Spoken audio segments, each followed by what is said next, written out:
Sontak, saya dan teman terkejut dan berlari ke dalam kamar. Karena kami melihat wajah dari ibu dan anak yang ada di ayunan penuh dengan darah. Kamu masih ingat gak? Kejadian sekitar tahun 2019. Tepatnya di Puncak Cisarua, Bogor. Pada saat itu, ada kegiatan diklat yang diselenggarakan oleh salah satu PT. Diklat dilaksanakan di salah satu hotel yang cukup terkenal. Kita menginap di sana.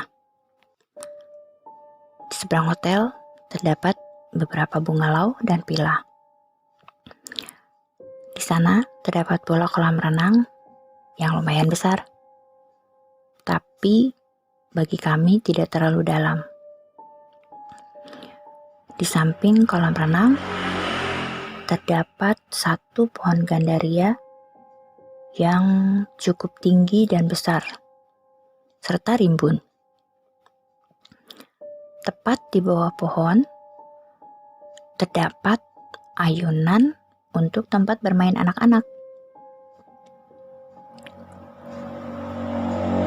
Tepatnya pada hari Selasa malam Rabu, sekitar pukul 21 atau jam 9 malam. Hujan mulai turun.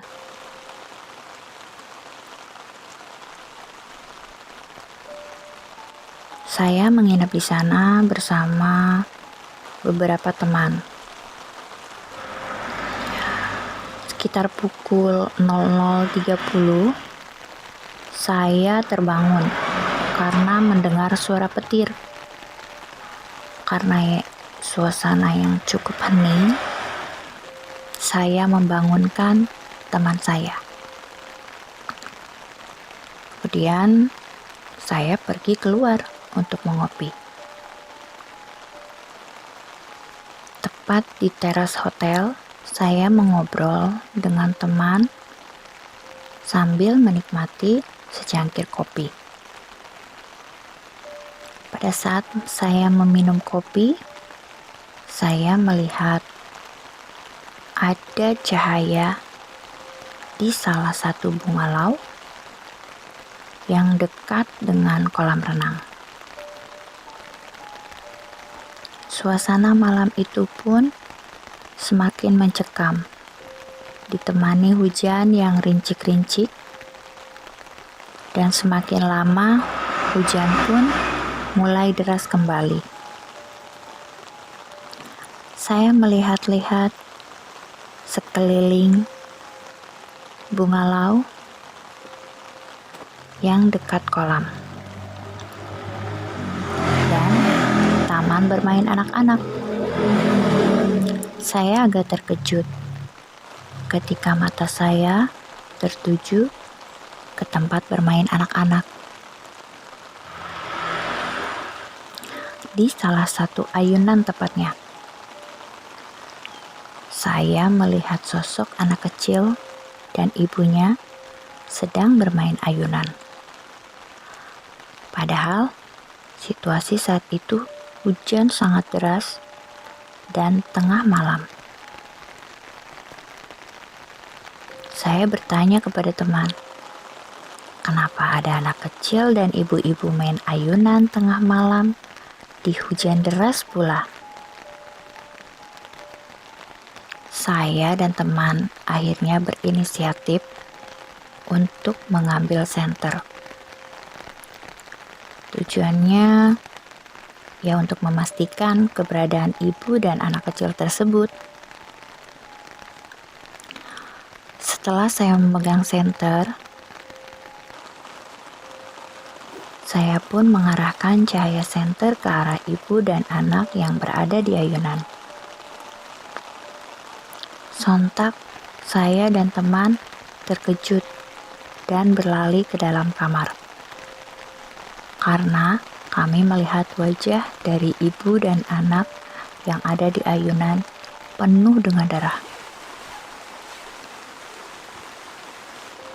Di dalam kamar, saya dan teman tidak berhenti membaca surat-surat pendek yang kami hafal dan terus beristighfar sampai kami tertidur.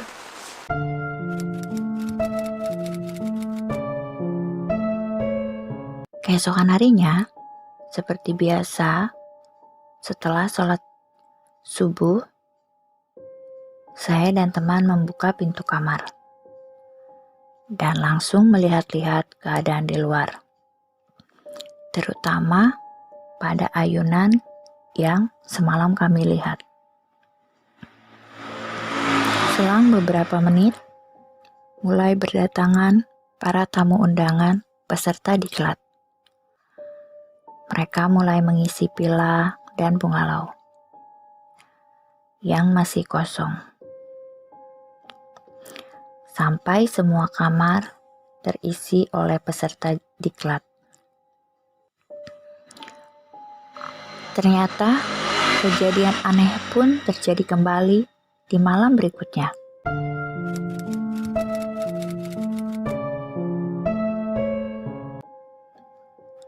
Menurut pengakuan para peserta diklat yang menginap di pila dan di bungalau tersebut, ada beberapa kejadian aneh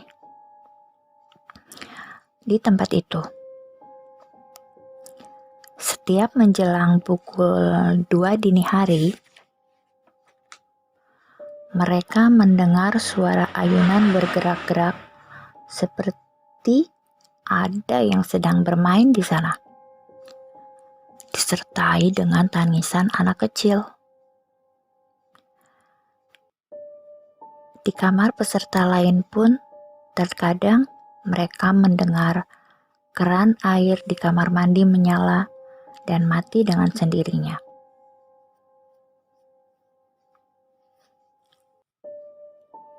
Selang 2 hari kemudian, acara diklat selesai, dan para peserta diklat pulang ke rumah mereka masing-masing. Saya dan teman memberanikan diri bertanya pada salah satu penjaga hotel dan pila tersebut. Tentunya dengan tidak mengurangi rasa hormat kami kepada ketentuan pihak hotel. Alhamdulillahnya, penjaga hotel tersebut menyambut baik pertanyaan saya dan teman. Menurut pengakuan penjaga hotel, dulu pernah ada kejadian yang sangat memilukan terjadi di hotel tersebut. Salah satu tamu hotel yang pernah menginap di hotel tersebut, seorang ibu dan anaknya meninggal pada saat berenang di kolam renang hotel. Kejadian itu memang sangat singkat, sehingga ibu dan anaknya tidak tertolong nyawanya. Semoga arwah ibu dan anak tersebut dapat kembali